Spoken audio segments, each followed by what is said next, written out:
Hey guys, welcome back to my channel. So today we're going to have some fun making some not so scary photo booth props for Halloween.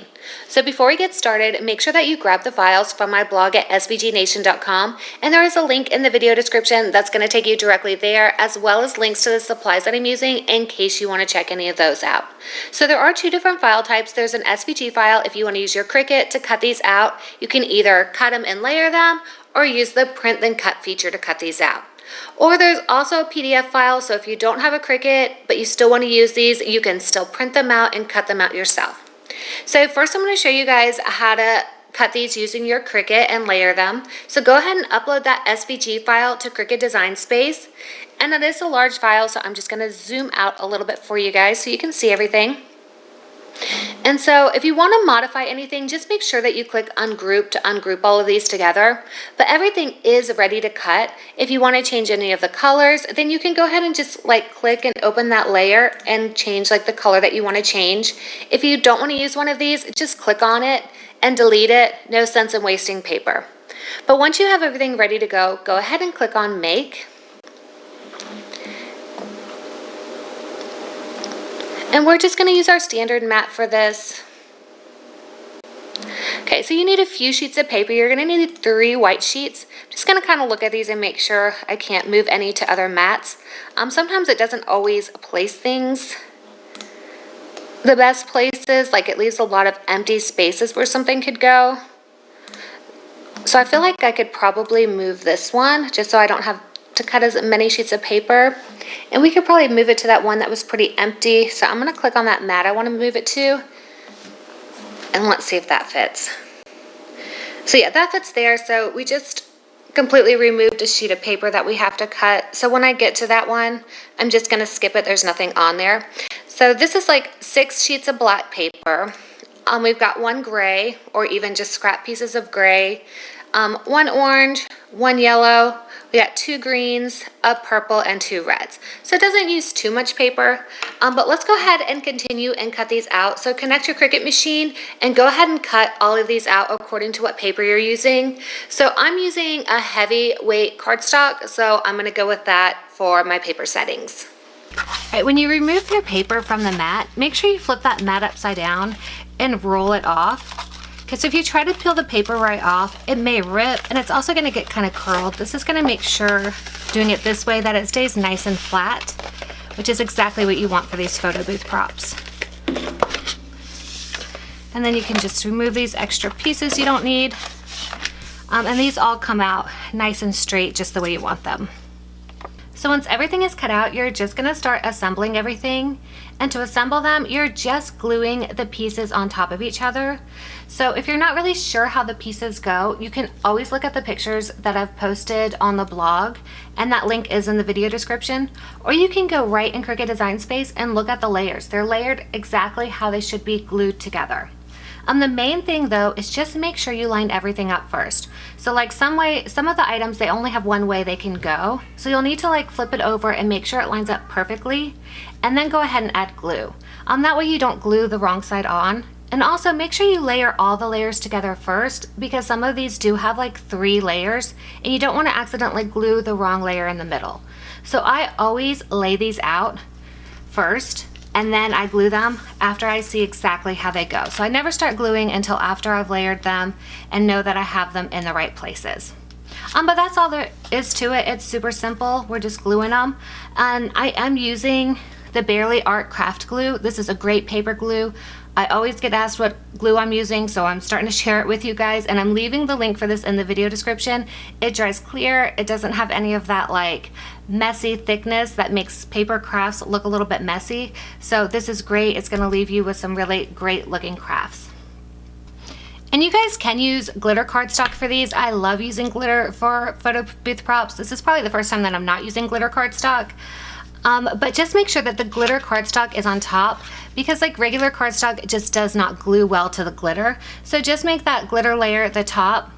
And also you'll notice that I'm using my brayer to roll these out. That's just going to help get those nice and flat and just nice and smooth. It definitely helps, gives a better look at the end. So if you got one, just use it to help attach those. If you guys like making photo booth props, I do have more of these on my blog for different holidays and seasons, so make sure you head there to check those out. And I'm also taking recommendations for any photo props that you might want to see that I don't already have. Maybe specific milestone birthdays or even themes. So let me know in the comments if you guys have any suggestions for that. If I get enough, I'll definitely see what I can do. And if you guys have a minute, I'd really appreciate it if you guys left a like or maybe even a comment in the comments section. Just say hi to let me know you're here. I love seeing and reading all of those comments that you guys leave me. And it really does help for, small creators like me to help us grow so that we can continue to do this. I always strive to keep my files free, and that's just one way you can help me to be able to do that. You could also use like glow-in-the-dark iron-on vinyl for these letters. Actually, I kind of wish I'd thought of that before, so I think I'm going to go back and cut some of these out and show you how cool that will look. I've actually been using the glow-in-the-dark iron-on vinyl for a few projects lately, and I am going to work on sharing some ideas to use it with you guys. It is a really cool vinyl, especially for this time of year. So if you haven't used it yet, I highly recommend using it. So I'm actually going to go back and cut a couple of these out and use that glow vinyl just so you can see. So I've cut out some more pieces. That way you can see how cool like the glow in the dark photo booth props will be. So right now I've just cut my glow in the dark vinyl. So all I'm doing is weeding out all of these pieces that we don't need. So next I'm just lining this up with that red layer, since this does go directly on top of that red layer. And then you want to use your little mini. Now for glow in the dark vinyl, I use a medium heat, so that's like the second level. And you're just gonna press this around for probably about 10 seconds in each spot, but you want to kind of continuously move it. It doesn't need a whole lot of heat. You'll know that it didn't get enough if when you peel the backing off, that the vinyl doesn't stick to the cardstock. So all you gotta do is add more heat. It's kind of cool. I can actually see it glow underneath, like after the heat comes off of it. So now I'm really excited to see how it's gonna turn out when we are finished with this. If you guys have ever used glow-in-the-dark vinyl, let me know what you guys have done in the comments, what kind of projects. I'm always curious to see what you guys are using it for, because I've been having a lot of fun with it lately, and with Halloween, it just seems like the perfect time to use it. I'm just gonna check it. Basically what you're doing is seeing if that, so you see that's gonna come right off. If that didn't come off, I would have put it down and I would have just pressed a little bit more. So I think this is good. It's coming off very easily. So that's perfect. And now this glues right on top of this black layer. Let's just line that up. Looks good. And I'm gonna glue it on. So all I did is instead of that white cardstock on the front, I used a glow-in-the-dark vinyl. And this is a white glow-in-the-dark vinyl. I have two different like glow-in-the-dark colors that I'm gonna be using today, just because it was just all the scraps and stuff that I had on hand.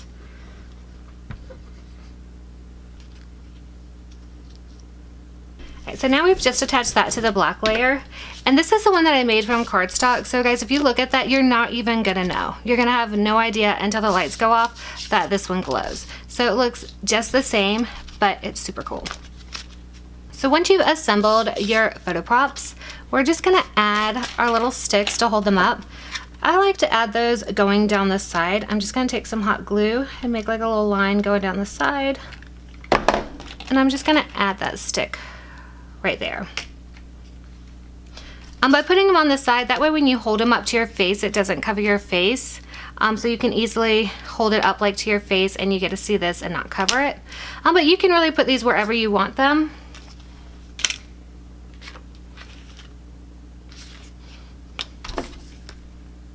I usually use the tall lollipop sticks for my photo booth props, but I didn't have any of those on hand today, but I had a ton of these skewers. So I'm just going with what I have on hand. I'm always all for going for what you have on hand, but you can certainly use whatever ones you prefer. So if you want to use the print then cut feature to cut out your photo booth props, go ahead and upload that SVG file to Cricut Design Space. And then after you've uploaded, go ahead and click right here to ungroup your layers. So the first thing you need to do is go ahead and modify these. So if there's a design you don't want to use, just click on that and delete it. That way you don't waste ink or paper cutting those out. And then if you want to change any of the colors, go ahead and do that now. So to do that, just click like the little arrow, open up whatever layer you want to change, and then you can just click in your colors and change that. I want to keep everything as they are. So once you've done both of those steps, then you need to go ahead and click on each layer. And we need to go ahead and flatten these. Each layer that has more than one layer, you need to flatten. For the ones that are just a single layer, like this skull right here, you need to change that operation to print then cut. So I'm just going to go through, we're going to either flatten or change them to print then cut. And you'll know that you can't flatten it, so you'll know which one to do. So this one's just one layer, so I don't even have the option of flatten, so I'm just going to change that to print then cut. And this one as well. But it's really important that if it has more than one layer that you use the flatten item. Otherwise, if you just use the print then cut, it's not going to print them, like it's going to make them separate. So it's going to print out the hair and then like this little gray squiggly thing on a separate sheet of paper. And that's definitely not what we want. So we need to flatten these. So when you're done, all of your layers should either say print then cut or flatten.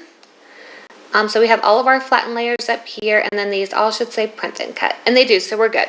Now if you notice, some do have a red exclamation point, so those are just a little bit too big for the print then cut, so you do need to click on those and just resize it little at a time until you see that exclamation point go away. So I'm just dragging in the corner here so I can keep those proportions the same. We're just making it just a little bit smaller, just until we see that red exclamation go away. Okay, and then once you're done with that, go ahead and click on Make.